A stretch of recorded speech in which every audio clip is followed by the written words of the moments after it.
We're live now, Chair. Thank you. Good morning, everyone. Welcome to the Northumberland County Council Audit Committee meeting on Wednesday, the 27th of January at 10:15.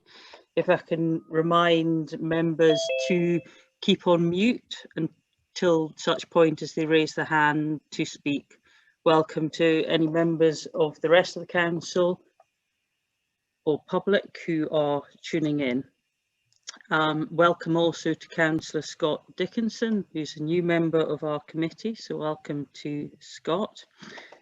The first item of the agenda is apologies for absence, and also for Kay to read through the members, and if every member could just unmute and confirm that they are present. Okay, Councillor Castle. Present. Councillor Dickinson. Present. Councillor Grimshaw. Having issues getting in, Chair.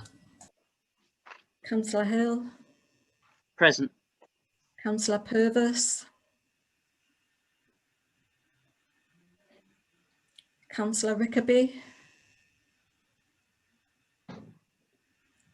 Councillor Swinburne. Present. And Councillor Towns. That's great. Thank you. The minutes of the meeting of the Audit Committee held on the 25th of November as circulated to be confirmed as a true record. Now, does anyone have any points they wish to raise on the minutes? Or can I ask for somebody to raise their hand either electronically or just physically to say that they propose that this is a true record? I have Councillor Swinburne proposing and Councillor Castle seconding that, so thank you for that. Chair, yes. I have a question I would like to ask. Sorry, Mark. I thought. Apologies. No, it's no problem. If I could just ask, on the second page of the minutes, it states anticipated an unqualified opinion would be issued. I would just like to ask if we could be provided with a bit of clarity on the statement for an unqualified opinion. That's both for members. I appreciate that Councillor Dickinson is a new member. Both the members and members of the public. There seems to be some confusion with regards to the statement for an unqualified opinion, and therefore I'm just asking for a small explanation as to what an unqualified opinion is. And you know, with that in relation to other opinions. So if the committee could just be given a small explanation on what is meant by an unqualified opinion, please. Which part are you referring to, Mark? It's the top of the second page. That's excluding the front page, of course, but top of the second page. Okay. So the third page. Okay. Cameron, would you like to come in on that? I'm struggling to find the page, the reference in the page actually myself. It starts at the bottom of the first page, Cameron, where it says, regarding the actual account, it was anticipated an unqualified opinion would be issued. So it's not so much your the issuance of the qualified opinion. It's just actually what an unqualified opinion would mean. Within that, you know, the different opinions that are given. So in the context of the pension fund, it means that we've audited the financial statements of the pension fund, and we have not identified any material misstatements that remain uncorrected by management. So that allows us to issue an unqualified opinion on the basis of reasonable assurance. So an unqualified is a good one, a qualified one is a bad one, essentially.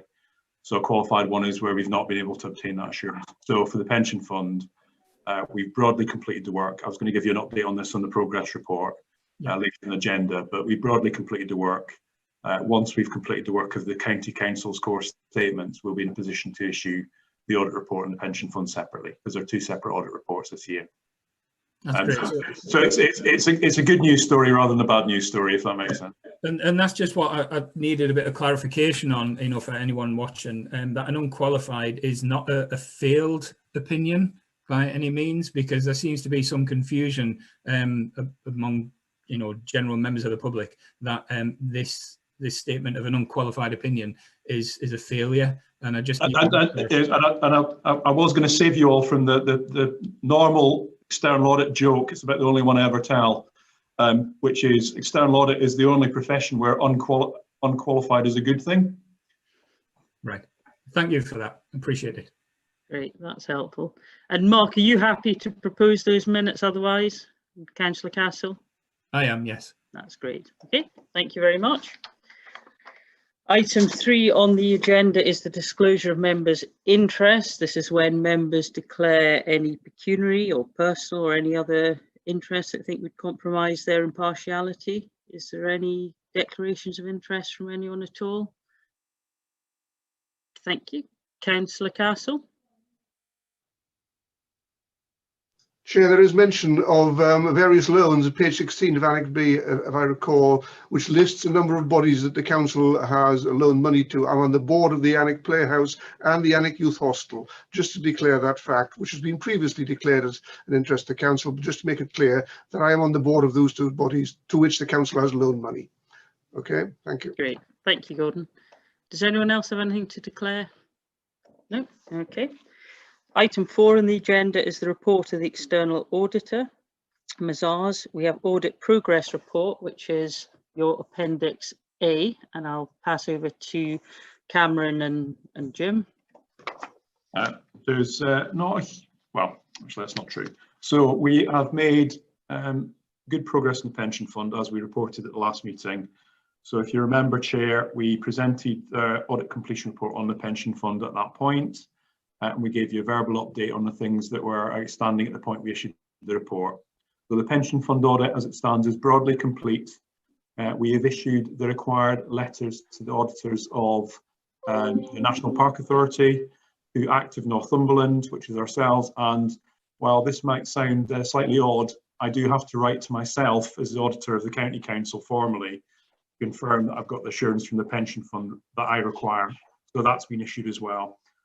We have broadly got responses for all the outstanding queries.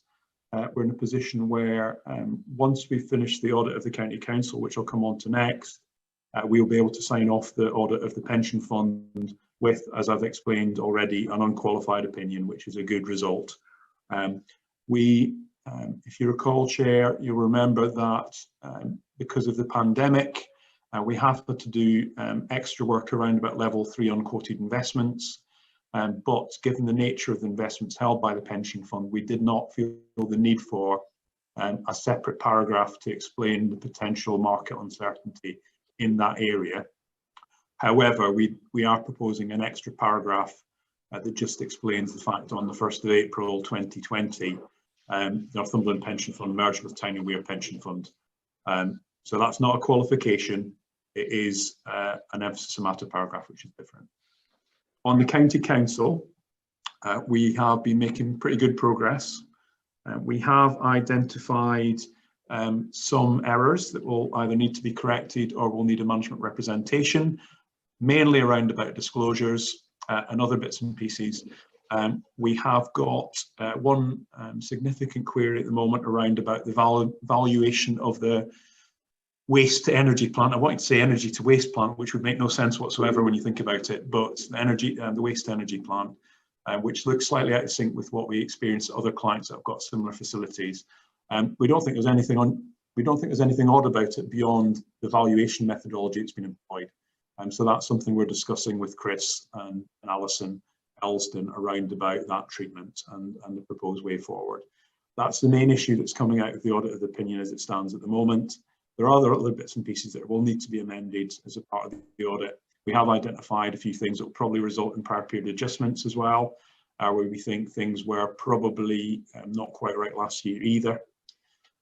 That is something we're discussing again with Chris and Alison as we go forward, but we've not found anything unusual beyond anything, if that makes sense.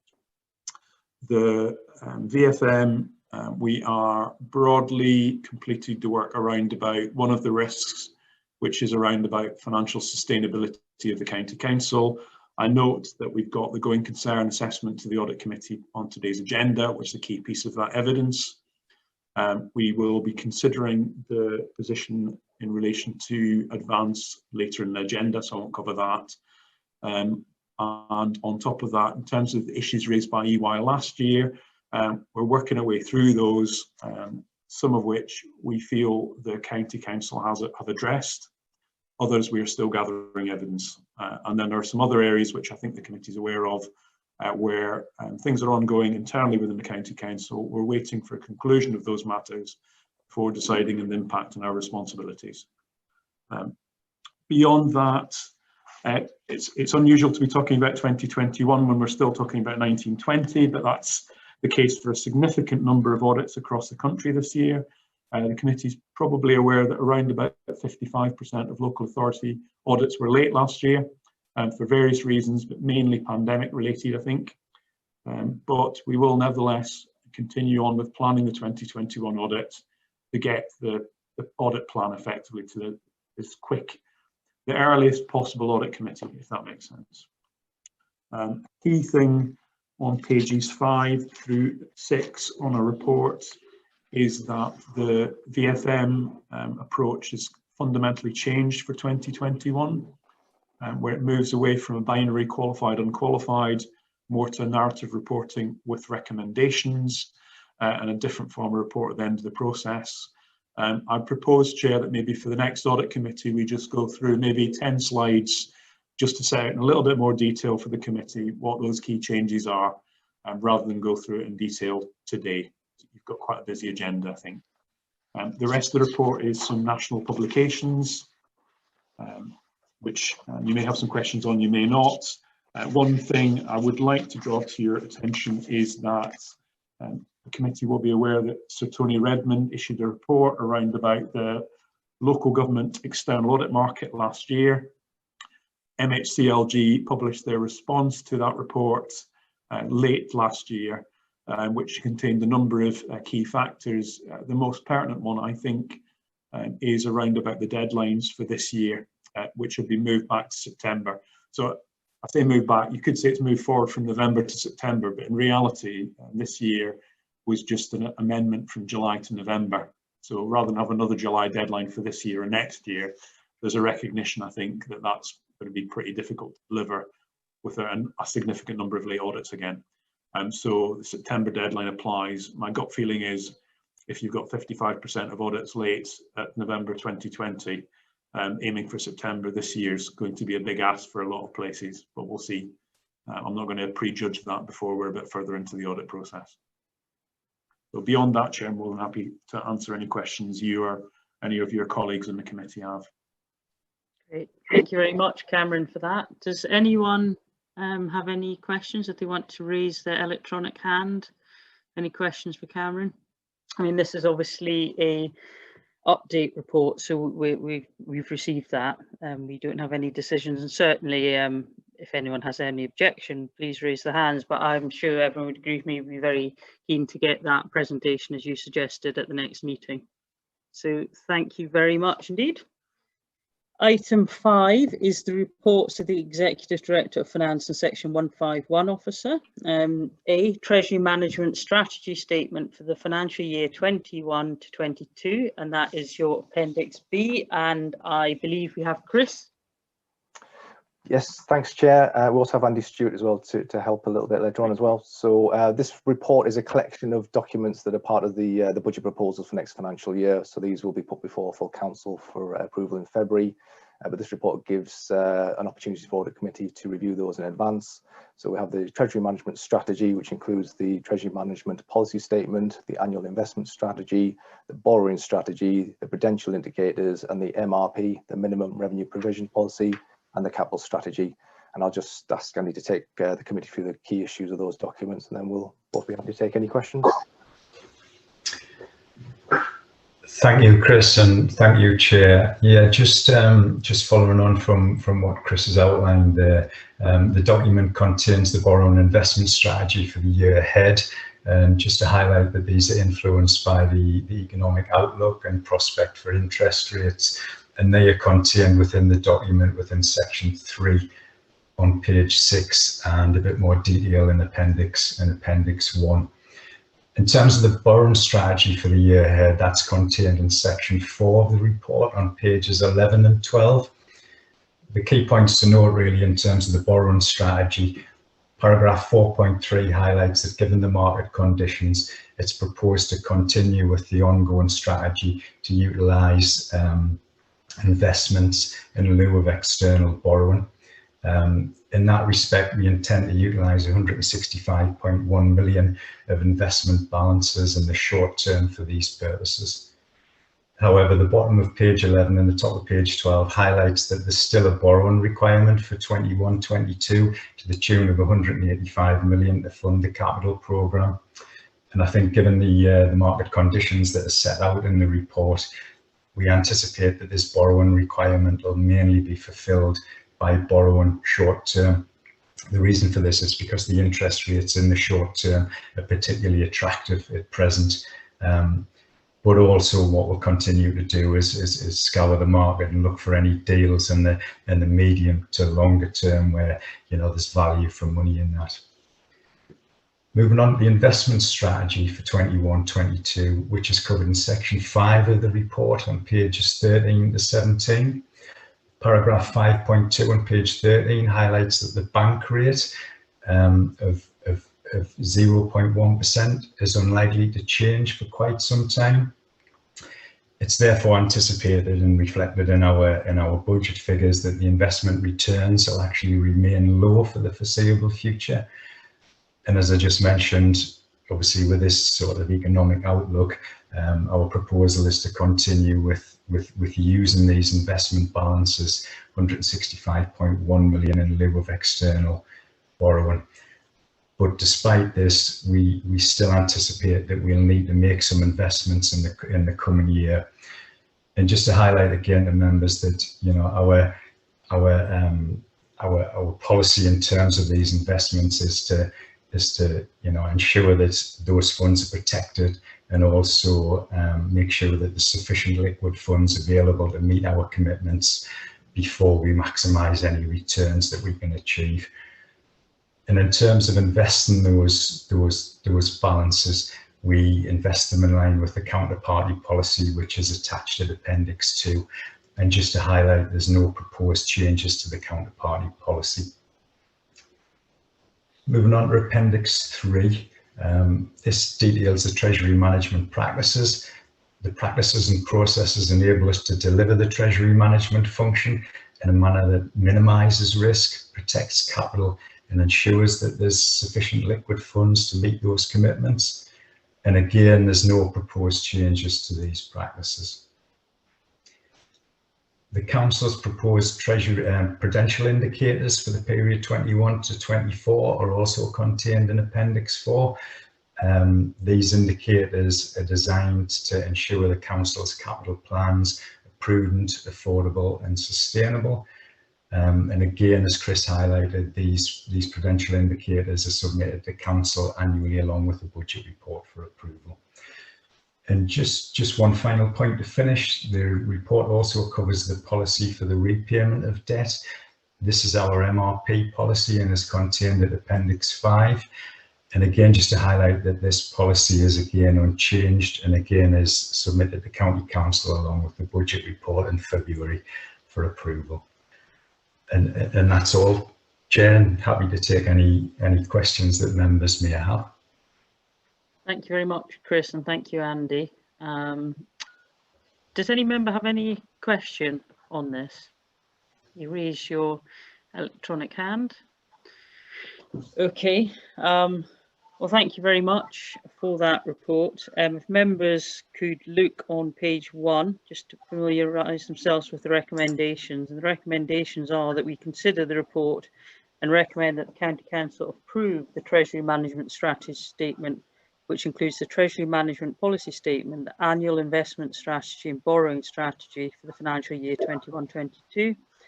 Members recommend that the County Council approve the prudential indicators for 3 years, 21-22 to 23-24, to ensure that the Council's capital investment plans are affordable, prudent and sustainable. Members recommend that the County Council approve the minimum revenue provision policy, Appendix 5, 21 to 22. Now, could I just have a show of hands, either electronically or on screen, just to say that members are happy with that recommendation? physical. I think I don't think anyone has any issue with that. It's a very full report. So thank you very much for that. Once again, very concise. The second report from Chris and his team are the Northumberland County Council consideration of going concern status for statement of accounts for the year ending 31st of March 2020, Appendix C. Northumberland County Council is required to assess whether it should be considered as a going concern organisation and whether the Council's annual accounts should be prepared on that basis. This report considers the Council's status as a going concern and recommends that members approve this. So, Chris, is this over to you? It is, yes, thank you, Chair. So yeah, this report relates to the annual accounts for last financial year 2019-20, which, as we just heard from Cameron, are currently being reviewed by external audit. Those accounts have been prepared in line with the SIPFA code and on a going concern basis. And now that means that they effectively assume that the council will carry on operating for the foreseeable future. And this report outlines the rationale for that assumption of going concern. In summary, as a local authority, the council provides a number of essential services for its residents. It has revenue and tax raising powers in order to fund those services.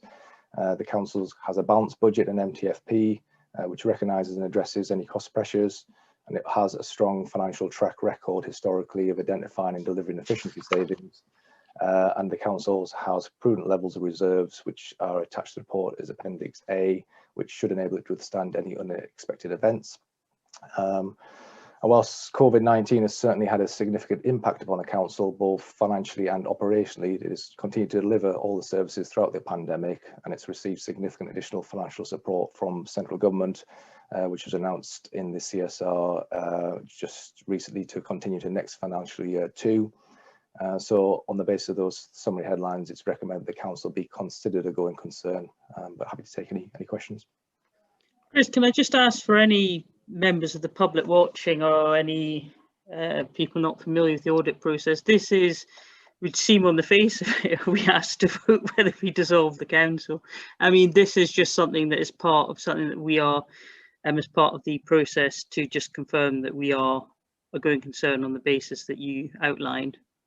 That's correct, yes. So the accounts are prepared on a going concern basis in terms of how the balance sheet is prepared and assets are valued. So if a company or an organisation was intended to wind up, you would prepare the accounts on a different basis. So we very much the view of the council as a going concern, have prepared the accounts on that basis. And as Cameron alluded to, they will just review that as part of their BFM conclusions. That's great. I see Gordon Castle's hand up. Yes, I'm just curious, and thank you, Chris. I note that you tell us that we've had a loss of income, which has been balanced by government assistance. I wonder, is there a significant net difference between the two at the moment, or is it too early to say what the effects are going to be? Are we more or less balancing what we're losing with what we're getting from the government as a local authority, or is there a significant difference? It's probably too early to give it a different view because there's still a few months left of the financial year, but so far we've had quite significant support through that has balanced some of our cost pressures, but we also had compensation through from the lost sales fees and charges compensation scheme, and we also have some what we describe as sort of business as usual underspends that are helping to mitigate some of those pressures. So the overall financial position at this stage is looking reasonably strong. Thank you. Councillor Scott Dickinson.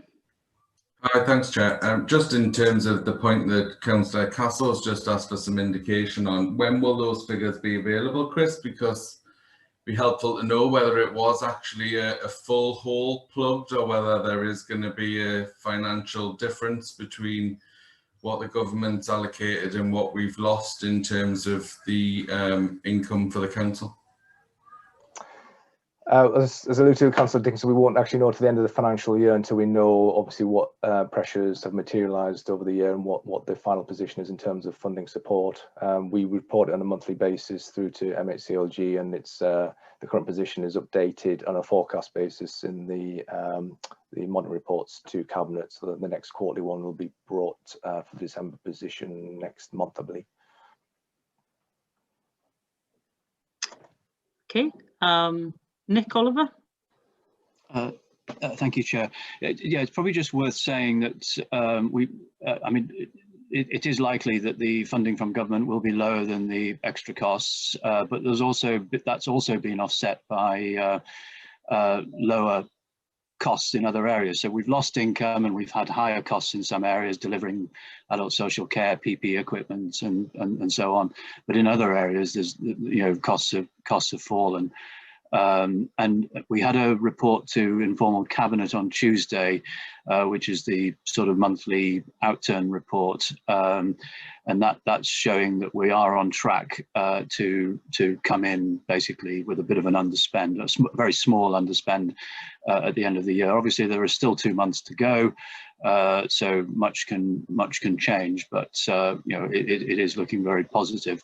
And it's probably also worth I'd like to sort of put on record the administration's thanks to the finance team. It's been an extraordinarily turbulent year, and a lot has had to be basically turned on its head and reworked, and they've all put phenomenal effort into doing that. So to keep the council's finances on track and to come in under budget in the most turbulent of years is an extraordinary achievement.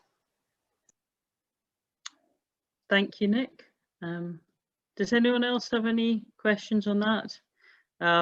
Again, I mean, if we have anything where there's any disagreement, I will ask for a name vote, but on this, can we confirm that we think the council should be considered a going concern? Can we just see physically or electronically some hands to confirm that?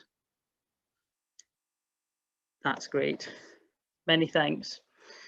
Now, item 6 on the agenda, the report of the Chief Internal Auditor. This is our Appendix D, approach to preparing the Strategic Audit Plan 21-22. Over to Kevin. Yeah, thank you, Chair. Chair, this is just a short report to update the committee on our work plan for the 21-22 year. That work is underway and that plan will be presented to Audit Committee in March for approval. Obviously, that process is now underway in terms of formulating the plan, which has to be risk-based. We are following our normal processes in terms of starting with the council's identified risks, along with any other emerging risks or any other emerging areas of governance for us to consider in terms of pulling the plan together. We will obviously follow our normal process as well of the engagement with the owners and the senior officer team to come back to Audit Committee with a plan for the following year in March. So firstly, Chair, it's just to update committee that process is underway, ready for the meeting in March, but also as members of the committee to also invite any areas of that the committee members would like to suggest for inclusion in that plan, should that be the case. Members of the committee can do that at any time, but obviously at this point in the year, it's perhaps a bit more perhaps just to make that point and offer that invitation to members of the committee. Happy to accept any comments either now or subsequent to the meeting, Chair, or to answer any questions. Thank you very much, Kevin. Does anyone have any questions? Okay. Is everyone happy? It's an interesting situation because in the past, when we thought about having, an informal meeting, a workshop style, there's obviously the issue of people's time and getting down, but now we can all sort of click onto a meeting. Is everyone happy that either by email or even a sort of informal meeting, we just have a bit of a brainstorm about maybe some ideas for that to be confirmed? Obviously, any time anyone can email in and have some suggestions. Councillor Dickinson? Yeah, just a query, Chair. So in terms of Kevin advising that we can suggest things to be included, is that the process you're now referring to? Do we email those to the sorry, it's my first meeting. So do we email those to the entire committee, including Kevin, and then we reach agreement, or do we individually email Kevin with anything that we feel? I just wondered. I think if you have any ideas, if you copy myself in and email Kevin, and we can perhaps look at having a session if there seems to be an interest. If the number of members have suggested something, then we might be a good idea to discuss it. Obviously, with audit, there's not a lot. There's a lot of work and resources behind everything. There has to be, you know, a good reason to do it. But Kevin, do you want to come in? I think that I wouldn't disagree at all, Chair, with and the comments of Councillor Dickinson. I think it would, without sounding too big-headed, it is my plan that I come to Audit Committee with, but as part of that, I have to take into the consideration of a number of stakeholders, Audit Committee included. Yeah. So it may be that there are suggestions made by the committee which don't find their way into the plan, but that plan has to be risk-based, and I have to provide that assurance to you as a committee. So if for any reason any suggestions aren't included, it would be then to the committee to say, well, what actually has been included instead, and why are you including that, and prioritise that as a higher risk than our suggestions. But obviously that would, if that were to be the case, we could discuss that when the plan would come through to March. But happy to receive any suggestions in whichever form committee members would prefer. Okay, Stephen. Thank you, Chair.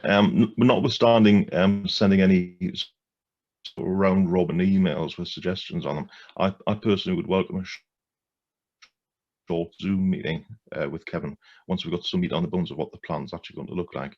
Obviously, bearing in mind we're in unprecedented waters at the present time, both on a micro level in terms of the council with so many red issues in the risk register which need to be addressed, and also because obviously the wider issues we've got to do. So if we could set up a short meeting, even maybe just 60 minutes for interested parties, I think that would be really useful.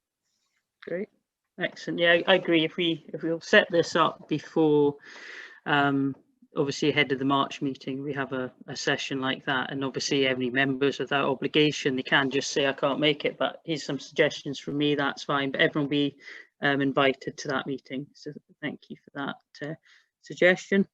Otherwise, is everyone happy that we have that session ahead of March, and that we endorse the approach to the preparation of the 21-22 strategic audit plan? Is just a, you know, show of hands, everyone's happy with that. It's non-contentious. That's great. Thank you very much, Kevin.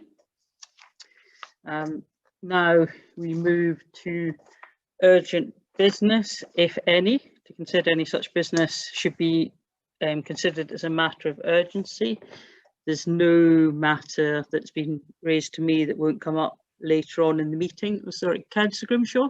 I'm terribly sorry, Chair, but I know it's not vitally important, but just before we close this part of the meeting, I must apologise for not me. I had technical issues and I had to phone the IT, but I also had to put Councillor Mark Purvis's apologies in because there was an emergency came up at work. So right. I'm terribly sorry that I wasn't in, and please can I, convey my sincere apologies, and also put apologies in for Mark. That's great. Thanks, Lynn. Sorry about understand. That. No, that's fine. These things happen. I've had technical problems. I think most of us have had at one point. And Kay, can we note that Mark has given his apologies? Okay. The date of the next. Great, thank you. The date of the next scheduled meeting is Wednesday, the 24th of March at 10:15. Now, we now move to a number of items which are being advised to be in part 2. These relate to ongoing live issues which are not for publication or at this stage to be held and discussed in public. Can I see a show of hands that we are happy to move into part 2? Okay. Could we stop the recording, and could somebody confirm that the recording's been stopped?